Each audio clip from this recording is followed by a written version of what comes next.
For today's vlog, tara, samahan niyo naman kami sa aming lakad. At hayan, nakaalis na nga kami sa aming bahay at malapit na nga kami dito sa SM. At dahil nag-request nga ang Sayong, gusto daw niya mag-play sa SM, kaya naman dadalhin namin siya sa SM. O diba, ang bisya ng batang to.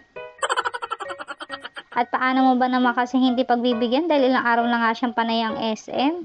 Yung halos mayat maya ang bukang bibig niya ay puro SM. Yung meron niya akong ginagawa at sasabihin sa akin, Mama, ligo na daw at pupunta daw kami sa SM. O, diba? At heto, nandito na nga kami sa loob ng SM. Inuna nga muna namin tong sa may gitara. At ipapagawa daw ng pamangkin ko yung gitara niya. Kaya naman ito nga ang Sayong, for the kulit na naman niya. At heto nga yung pamangkin ko na may-ari ng gitara na ipapagawa nga daw niya. O, diba? Kala mo mag-aanak sa binyag. At iniwan na nga lang namin dun yung gitara sa paggawaan para mamaya ibabalikan na nga lang namin. At nakita nga nila itong mga Christmas tree at magpipicture nga daw sila. And after nga namin magpicture-picture, eh dito nga muna kami dumiretso sa kainan para naman hindi kami gutom habang naglalaro ang mga bata. At talaga naman for the kain niya kami dyan dahil hindi pa nga kami nagla-lunch. Kaya naman talagang gutom na gutom kami dyan.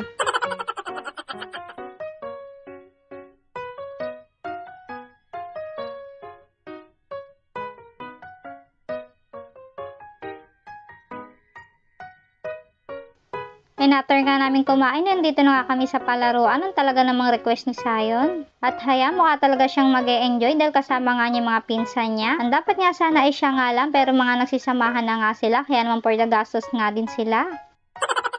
Kaya naman pasensya na nga po at napagastos nga po kayo dahil sa request nga ni Sayon. Pero okay lang at nag-enjoy naman nga sila. Wala nga silang nagawa kundi napasama na nga lang din ng mga bata. Kami nga lang dapat talaga mag-SM nila Sayon at yung pamangking ko magpapagawa ng gitara. Kaya lang talagang gusto magsisama ng mga pamangking ko at kaya naman for the gastos nga din sila. At going back na nga po tayo dito sa video at kung makikita nyo nandito nga sa computer si Sayon na akala mo naman talagang marunong. At yung makikita nga naman talaga natin ay talaga namang masayang-masaya ang mga bata na hindi naman talaga matutumbasan na kahit anong pera. Kaya nang pinagbigyan niya na kanya ama ang kanyang request dahil ilang araw na nga itong panayang SM. Yung halos lahat nga ng tao dito sa bahay ay sinabihan niya na pupunta nga daw siya ng SM.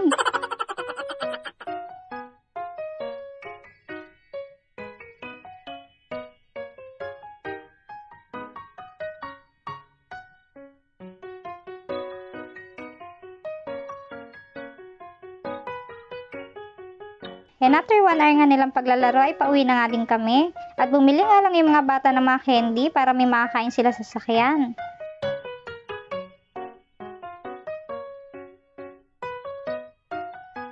At yung makikita nyo, talaga namang ramdam na ramdam makapaskuhan dito sa daan.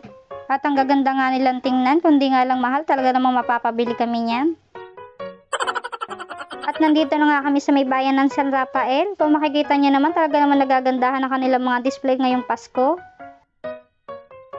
Siya, hanggang dito na lang. Thank you for watching. God bless.